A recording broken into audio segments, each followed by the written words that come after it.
Kama ni mara yako ya kwanza unatembelea chaneli yetu ya Top 5 Media, tunakuomba ubonyeze neno subscribe, kisha kwa chini itatokea alama ya kengele. Tunakuomba ubonyeze kengele hiyo ili uwe wa kwanza kupokea taarifa katika chaneli yetu. Asante.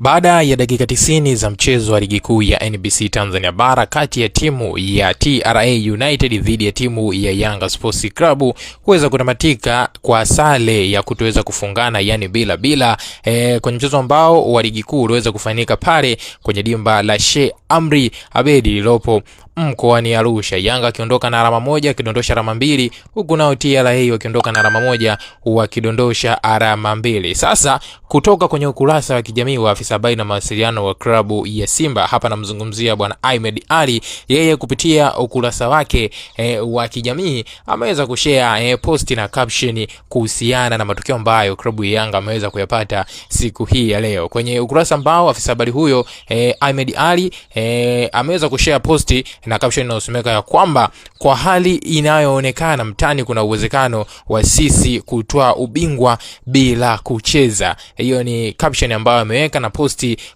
mara baada ya klabu Yanga kuweza kupata matokeo ya sare kwenye mchezo wa siku hii ya leo dhidi ya timu ya TRA United pale mkoani Arusha kwenye dimba la Sheikh Amri Abedi. Una maoni gani kuhusiana na hiki mwana mchezo wangu? Njoo tuandikie kupitia sehemu ya comment hapo, bila kusahau kulike, kushare na kusubscribe channel yetu.